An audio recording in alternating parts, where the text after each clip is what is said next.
จะเอาได้แล้วตีเฮ้ยบอกคักๆพ่อตาใช่คักๆนี่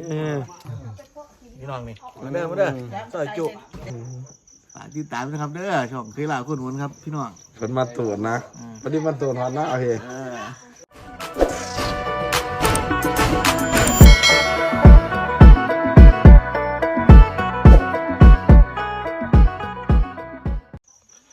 โอเคทุกคนตอนนี้ก็มาโกมาหอนหน้าเลยนะทุกคนตอนนี้ก็เป็นเวลาตี 2นะทุกคนเดี๋ยวไก่ชีไรซอยจุเนี่ยนะทุกคนเดี๋ยวไปเบิ่งน้ำกันนะทุกคน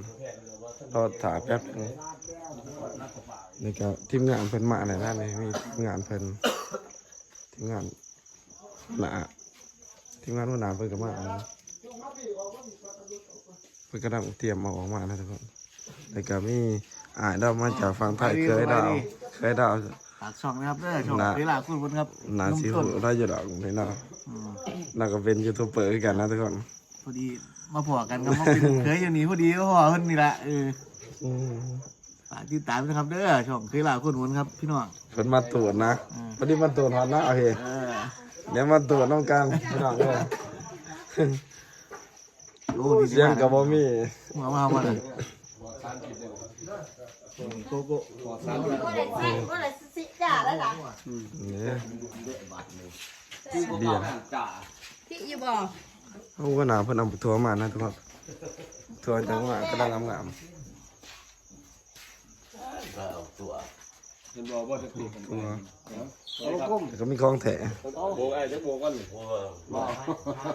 ไรใครบ้างมันมีแต่ว่าก็ถาเรียกว่าหนาเพิ่นเอาหัวเขามาหนาทุกคนเอาไปอีกแค่นึงทุกคนตอนนี้ว่าหนาเพิ่นจัดการนั่นเลยพูนญี่ปุ่นคนลูกน้องมากเลยคนหอมลูกน้องมากเยี่ยมได้ทุกคนเลยตอนนี้ก็นั่งตี 2พอดีนะเพื่อน2 โมงมาหัว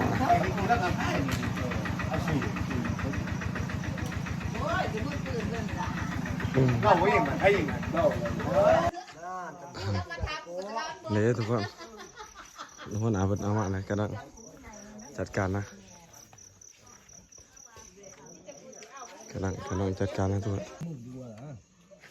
เอาไปต่อคนตะคอกไปยังล่ะเอาแต่ว่าทองสุกได้ต่อคนตะคอกออกคนผสมเป็นเรื่อย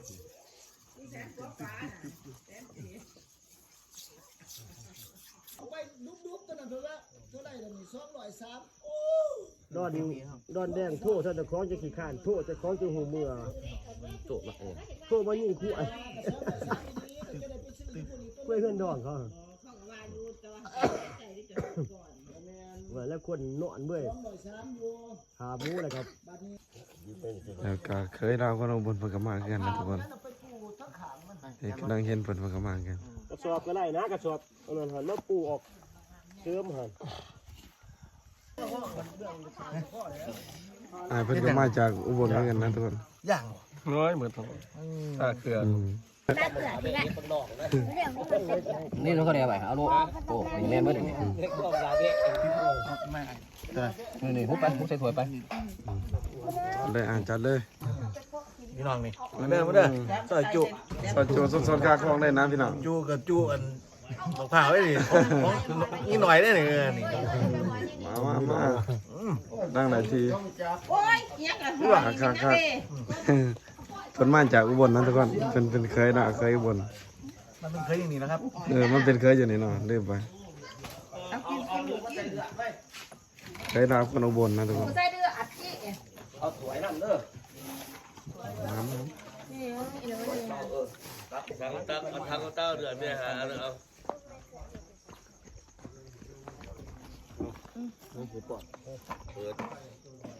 โอ้ยหายหน่อยพูด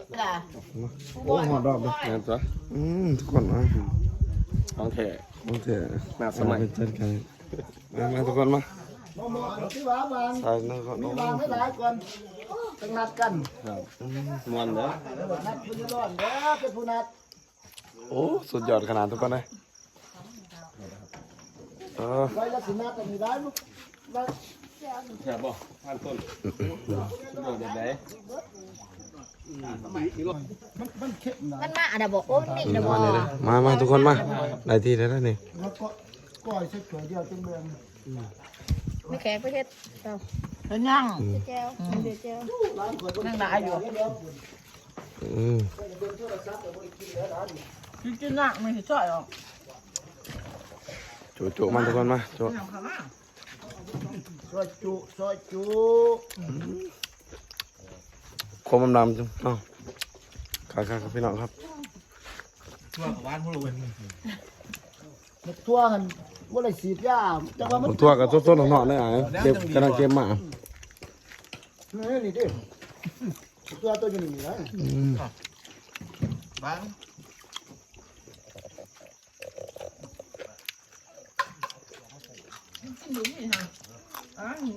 เบาโกเสียโก อืม คือเหมือนนี่นั่งหน่อยเมื่อกี้นั่น เจ็บ ครับยังไงแม่ครับยังไง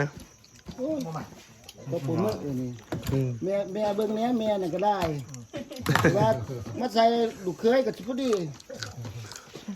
ออกไปกว่างครับ แปะออกมาเอาราคาสูง ได้ ใครโยกใครจะตัวเปลี่ยนทรงมาใหม่ทักหนา ใส่เสื้อพิษขาวมาเลย ที่ถามต้นเปลี่ยนทรงมาใหม่ทักหนาแค่ไหนก็ว่าใครก็ใหม่ทักหลังอย่างเขารัก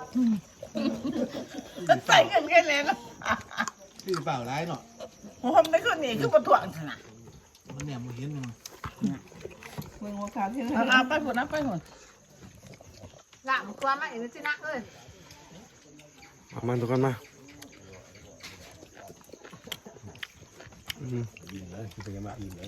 เฮ้ยถ่ายทอดมันเกินไหนมันบอก ตับบ้าน กันหอดตับบาน รถตะบาน เอาไปผล แง่งเด้ ที่เอ้ย เพื่อนมาเลย กินเด้อ จิ้งงานติดเชโร่จิ้งงานกับมาบอลจ้องร้องจังสุบะ ไม่อ่อนเป็นยินเต็มที่นะทุกคน เอ้ยนี่มันบ่คือบีอยู่ดีเน มันบ่คือของแตะบ่ ปาดกวางโพด ใส่ของแตะกับช่วยเลยที่เนาะ ขนาดพูนใส่เตียวนี่ เอาอันนั้นไม่เนี่ยพระมาฟันอันนี้ออกไงนี่พระอยู่หัวนี่นั่นนี่ ไก่สีแจกเลยนะทุกคนอีกเกินสีตกนะเดือนไก่สีตกเนี่ยนะทุกคนไฟคงอยู่พูนทุกคนก็แม่นอีกเจ้าหนึ่งนะทุกคนเพราะว่าเมื่อนี่นะเป็นเมื่อกินสีนะทุกคนมันก็มาเอาสีนอยู่ตรงหน้าไปเพราะว่าเป็นบุญบาทนะทุกคนเป็นบุญประจำปี เป็นบุญพระเบศปีหนึ่งมีเธอหนึ่งนะทุกคน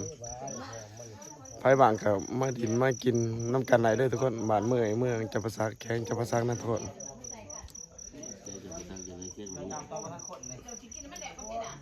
มาหมอน้ำกันได้ทุกคนมือแดง ใส่ระบอบพี่มันจะมีเยอะๆกว่าใช่ครับใส่ถุงยางไปที่ไปเรียนกัน ใส่ถั่วที่นั่นถั่วทำไมปอกกระเป๋าถั่วตะเปาดิ มาถุงยางเอาไป จังแวงกันสุดตอน พ่อจะมีใช้ยังอยู่แล้วจับคือขวดครับเราจัดเต็มนะทุกคน ที่อำนาจก็ เราจัดเต็มแน่นอนขนาดนั้น ทางที่มาดงหน้าก็ที่ไทยเบิ่ง บัตรก็เก็บเลย ตัวละแสนคนทราบไป กันบัตร ไปนี่ ผู้ทราบ ก็ดังขวดยก ขาไปได้ก็ตัว ยังแล้วว่าท่าน ตัวพวกจะแจงหัวเจ็บก่อน ยังไงบรรยากาศพูดเดือนกระด้างสีตกนะทุกคน อันนั้นเป็นตัวหาคิดว่าได้ก็เปิด บรรยากาศดีขนาดนะ ตัวหาคิดปัด เมื่อให้ลุงพาน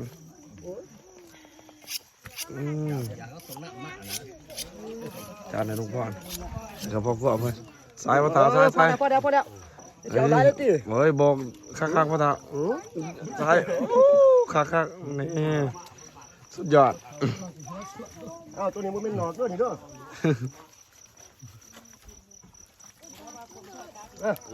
เอาผ้าเอาเบิ่งสิเอาอันนั้นออก เดี๋ยวสิว่านี่เด้อ เอากระดูกคางเบิ่ง พอจะมาอยู่พี่เด้อมาตรวจอยู่งานพี่เด้อสิว่าคำตัวน่ะ มันนั่นน่ะบ่มันตื่นน่ะบ่หวานไป ไปตามมาเลยนะทุกคน จะอาแถวหัวจะพอละ บ่เฮ็ดคอนเทนต์แบบว่า ไปเฮ็ดใหม่เด้อบ่ มาเลยทุกคน ที่ต้อยตูดแล้วแขวป้อมผู้ออกนะ สายพอสายสาย บ่แต่บ่บ่มัน เดือมเลยนี่ บ่เอ้ย มาแม่ สายสุดยอด ของสุดตัว แสดงไม่ยินในพ่อนั่นแน่นี่ เสือไม่ไว้แล้ว ยินในพ่อนั่นแน่ ไม่ต้องออกเสือไม่ไว้แล้ว ห้องแท้เลย แม่โต๊ะจับอยู่ ห้องแท้น้ำ จัดไปพอจัดไปคักๆพอ ว่าเสื้อสะอาด คัก คนข้ามหวานดีๆว่าจะปั่นกันตับเบื่อก็ได้กินกันทุกคน ซอยโจทุกคนซอยโจมาเด้อทุกคนมาเด้อ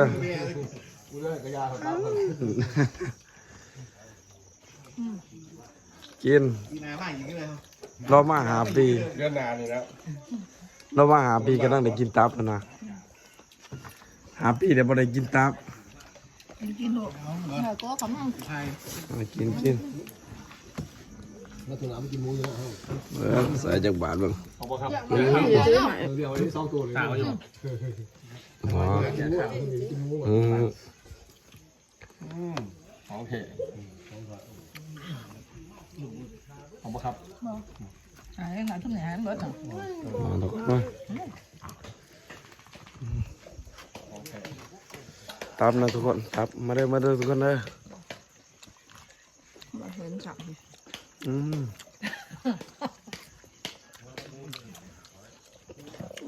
ผมมันหนอนเลย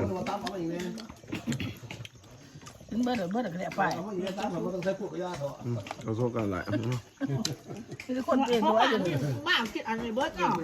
ะสนใจยังมันมีไฟเบาให้กันดอกป้าจะจ่อยไม่ว่าเลยไปกินได้ข้อเนาะเมื่อบ่มีตับพิษกันก็พัวยังไงกินต้องกินด้วยขาลูกนั้นกินอันนี้จ้ะบ่ได้ก็ได้ว่าผัดเบากันมาบ่ได้ก็ได้บ่ใส่บ่ได้ใส่พูดก็ได้ว่าซั่นนะ มาทุกคนมา บัดนี้หมู่กล้องเพิ่นก็มีโต๊ะของหมู่ไผก็มีเนาะตัวนี้พักไว้เลยนะ เขาเนี่ยหอนๆนะทุกคน กิน3คำไอ้ตับ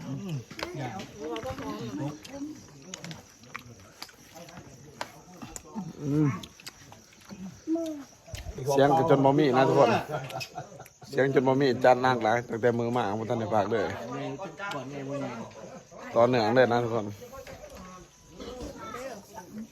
ขนาดเครื่องก่อนเด้นั่น เครื่องนึงไงนี่ เครื่องนึงเด้อ ใส่ เดี๋ยวสิว่าเป็นอันไหนเด้อ ๆ เครื่องเดียว ตับหวาน ตับบานหมูพาน เจ้าดีแถบเพิ่นเด้อนี่พวกดีผมตายเบาเหลืองเลยของแท้น่ะสมัยเด้อกินข้าว เอาวะให้ลุงพ่อนะ เพิ่นแต่ที่3แล้วเหรอเนาะไม่กินน้อยเดียวมันก็ของไงมันคือหลาย เพราะว่าจะพกมา2คน กูอยู่แต่ว่าคันว่าตาบ่พอนั่นบอกเอาของพี่บ่พระอยู่นี่ น้ำบ่โคตรเดี๋ยว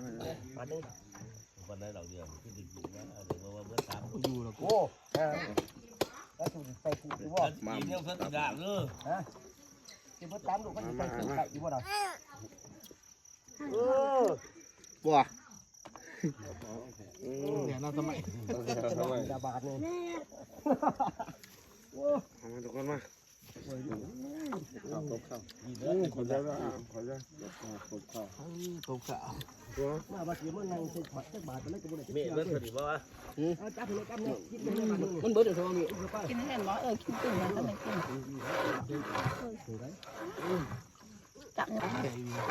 ดูเก่ามา บ่ดูตัวเขาคือเขาสอนอยู่แบบง่าย นี่กินยังได้ก็ได้พ่อแม่กินยัง เอาแต่เด็กยังมานั่งน้ำไหนกับเฮามันต่าง พ่อแง่พ่อมือใส่ที่ กินง่ายอยู่ง่ายเขากินบ่ได้ก็ต้องโยกให้ได้แบบนี้นะมันก็สิ้น แซ่บปะแซ่บอยู่ปะ แซ่บมันเรื่องเป็นมาจากใต้ร้ายเนี่ย โมเมนต์ล่าไต่เฮานะ กันบอกว่าม้วนเขาบอกดึงไม่ดูนะ ตัวเดี๋ยวไม่เดี๋ยว กันบอกดึงม้วนแค่นี้ บางเทื่อก็ฟังแล้วนะก็เขาบอกเข้าใจนั่นนะ บอกผู้ไทยไหวใช่ท่านนั้นเขาบอกผู้ไทยหรือเปล่า เป้าคือข่อยเป้านี่แหละสถายคือสวรรค์ค่ายสวรรค์มันอยู่ สไตล์สวรรค์ขมวน อะไรปี แข้งขมวนเมื่อตาแขกบ่ดุ ปุ่นแล้วขามนครพนม คำต้องนะครับผม ก้อนให้ไก่ เจนไปเที่ยวอยู่ว่า บ่ได้ไปเชีย จะไปก็อยากไปกันอยากไปบ้านเรานะแต่ว่าหาโอกาสรอบหน้า ไปที่ไหน รอบหน้านี่แหละอยากไป ผมบ่นผมบอกเอามาแล้วผมลำบ่ ที่ไหน เดี๋ยวพันกันก่อนนะมาทุกคนมาจูคาจังหวะด้วยหาปีจังได้พอเทื่อนึงเลยทุกคนทำงานกรุงเทพ เบากรุงเทพด้วยครับเด้อ เพราะว่าสีได้มาพอแนวนี้รอตั้งหาปีนะทุกคนมา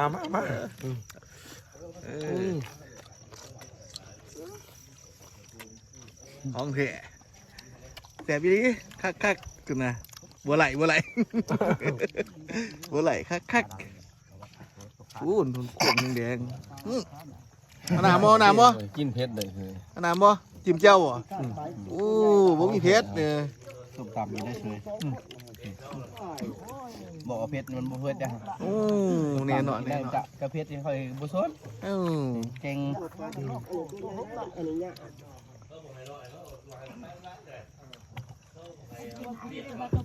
มาทุกคนมาโอ้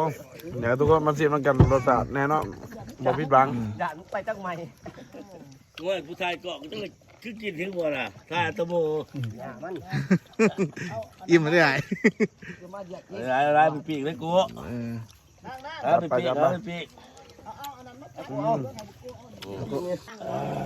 จัดไป ไปค่ะเกียร์ โอ้ขอบใจของแถมเพิ่นเมื่อเสิร์ฟสุดยอดนะทุกคน ไป สุดยอดขนาดมาทุกคนมาใส่อีกโอ้คักหัวใจ หัวใจกระจานเลยโอ้ตัวนี้พลอยเลย ตัวนี้พลอยเหรอ กินเบิ้งหมดเลย ตัวนี้พลอยหนุ่มเนาะเดี๋ยวจัดกันมาทุกคนมา บางเนาะทำตรงนี้เนาะ พอดีซ้ำ เพ เนี่ย ราะว่าผมบ่กินหนังกัน มา พลอย ขมอำด ขมหวาน ำขมหวานคักทุกคน เอาเบิ้งโกเนาะ คันเทน่านะทุกคน หยาบ เทน่ามาสิหยาบ่ คนหูจักภาษาไทยได้จ้า เพียงกูเดียว ของแท้ยับก็ น้ำบ่ขาดได้ทุกคนตายแม่ตายนี่เดี๋ยวก็ตาย เฮ็ดเข้าเรียนนี่นะไว้กันนักศึกษา พอดี อะไรวะ อันนี้นี่สันในขาหนา อันนี้ขาหนาครับพี่ เนื้อดิบอาย เอิ้นแบบไม่สู้กันเนื้อดิบอายนะ เนื้อนี่ตาย เนื้อดิบอายมีเดียมแร่อีกได้นี่มีเดียมแร่ เดีย นะ มแร่เดียมแร่ มีเดียมแร่ ครับที่เดียมแร่มาดิเอ้า มีมีเดียมแร่นะนี่นี่มีเดียมแร่50%นี่พอดีนี่คักๆเลย บ่ต้องซุกไล่วัน บ่ ซ้าย ต้อง เดีย ทุ ม ก แร่ หลาย50%มีเดียมแร่30ขึ้นไปก็เอิ้นมีเดียมแร่เบิด30 40ลงมาแต่50นั่นก็มีเดียมแต่ว่าขั้น7-80ไปก็เดินมีเดียมเบลได้ป่ะเนี่ย มีเดียมเดียว มีเดียมเบลก็มี ต้องไปเฮ็ดงานเกี่ยวกับอย่าง กว่าย่างสเต็กอ่ะ โอ้สุดยอดแล้ว ย่างสเต็ก โรงเรียน ข้าวหูเลยหัวหมู โอ้โหพ่อหูโยเด็กๆน้อยๆนี่แดกกำลังแสบนี่มีเดียมนี่ เมียนี่ มีเดียมนี่ มันขายติโกบ่ขาย จะไป มาได้มีเดียมเลย ใช่ ใช่นี่มีเดียมเนี่ยเคยกินแต่ร้านอาหารเนี่ยมันเคยกินอยู่ตรงหน้าเขาเบอร์นี่มีเดียมเนี่ยนี่ แดงดีบ่ นี่มีเดียมเนี่ยมามาทุกคนมาชวนน้ำกันเด้อ นี่ซุปแห้งมันเหนียวอยู่ ตรงแห้งมันสีเหนียวต้องมีเดียมหรือว่ามีเดียมแดงถึงกินจังสีมันสีโมเหนียวอะไรตัว30%เนี่ยพอดีกินสำหรับคนที่บ่มักดีบ่มักสุก ทำอะไรมา แม่นมันสีหยาบ จีชุบจีมจับเอาดิดิ ไอ้เขาเอาก้อนหนุนจะจ้าลูกคนเขา โอ้ยแตกแดง จัด น้ำใจใจจริงเขายงไอ้ที่ละผ่อนคิวหรอวะ โลกกันเลยเจ้าบุญ เฮ้ย เนี่ยทุกคนมีเดียมแรนะทุกคนมีเดียมแรกระด้างแซ่บๆเดี๋ยวสิบนเหนียวแห้งนะทุกคนเพราะมันบ่ทุกแห้งนี่เดี๋ยวเพิ่นเอิ้นว่ามีเดียมแรครับพี่น้องมาทุกคนมากินน้ำกันเด้อทุกคนเด้อ แม่จะบอกเคียงทั้งนั้นเอาไว้แม่แน่นะ นุ่ม หนุ่มไปเลย นมนี่นะสมเราเป็นอัน จัดนะ สมเราเป็นยังไงสมเราไปเห็นงานยังไงเห็น มืออยาก มือใหญ่ มืออย่าง เดี๋ยวเขาก็หุ้มจะนี่คนจะอยากได้เคียง โอเคนะ เดี๋ยวนะทำไม เอาตัวหลังตัวนักไป เข้าใจนะเอาไปถ่าย เสิร์ฟแล้วเนี่ยเรา ไปเสิร์ฟ มือ ไปเสิร์ฟพอกวกันนะทุกคนมา เราเสด็จคอนเทนต์ใช่ไหมใช่เขาเสด็จคอนเทนต์ เอาด่า เสด็จคอนเทนต์มา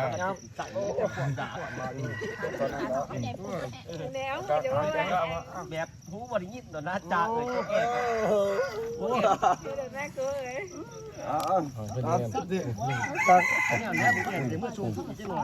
่ โอเค เอาเกี่ยวมา ไอ้พี่ เขาเสด็จคอนเทนต์ไง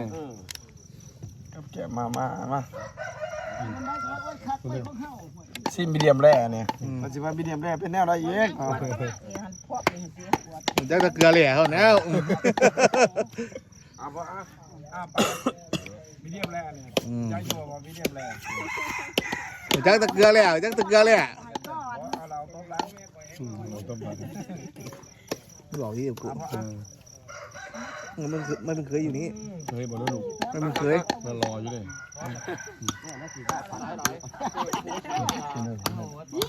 โอเค ตอน วัน นี้ นี้ ยั ยัง ง กับแกมนั่งเลย วันนี้ยังว่านาคอย กับแกมเลย ว่านาคอยตัวนี้ มีเดียมแร่ เรียมเลย เรียกจังหวะตู้ขาเนี่ยที่จะกูเลยมากูอายุหันเนี่ยจะมา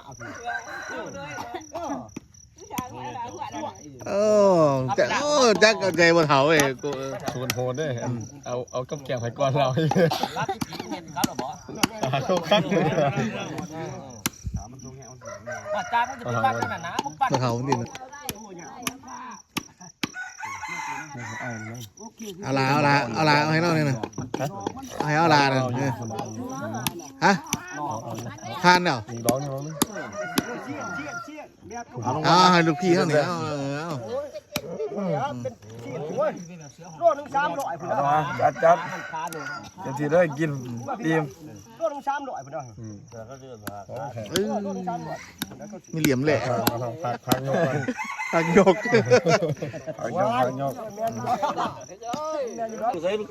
นี่กายเรามาจากอุบลนะทุกคน มาบุญ พี่น้องพอใส่เพิ่นมาบุญบานพอเต่าเพิ่ นี่ น แหละเนี่ยสิมาไอ้กันจน พอดีมาพอเพิ่นพอดี 14 ปีเลยยังไม่เคยมาบุญบาทเลยเดี๋ยวนี้ กันนักมาพี่นี่ว่า แม่นปีแหละ อ๋อพอดีคอยมาอยู่ ตะกี้ก็มีตะมาอยู่แต่ว่าบ่ได้มาถือบุญบาทนะมาเล่นนั่นคือ พอดีมวนมือแดกนี่แหละ เพิ่นว่ามีวง มื้อนี้เบิดมื้อนี่มอน ลำว ทั้ ง ง บ่ยังเหรอ ทั้งน้ำวงทั้งวงดนตรีทั้งหมอน้ำเดือง บ่ นะ ลำเลือง แบบว่ามักแบบว่ามักมอนแบบไรครับเต็มที่เลยนะ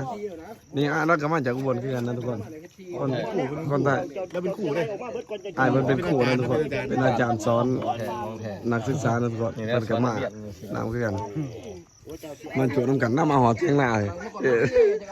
แน่นอนขนาดใจทั้งขนาดนั้นทุกคนเพิ่นทั้งแท้มันจุเต็มที่นะทุกคนถ้ากินได้ก็จัดเต็ม เที เลย งนาเนาะเทียงพ่อเฒ่าตัวบ่ เทียงบนเถา สุดยอด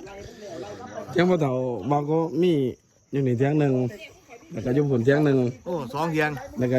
อยู่ตรงกลางมันมีเทียงมีแต่หน้ามี3ตรงอยู่นี่ตรงหนึ่งแล้วก็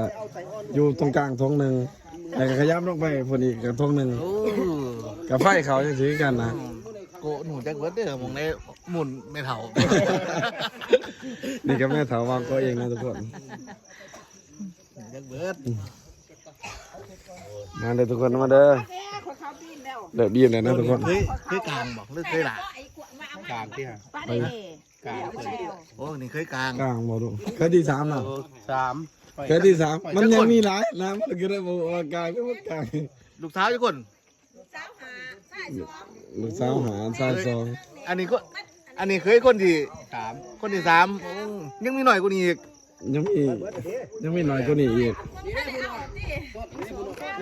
ยัง2คนบ่ทันได้เอา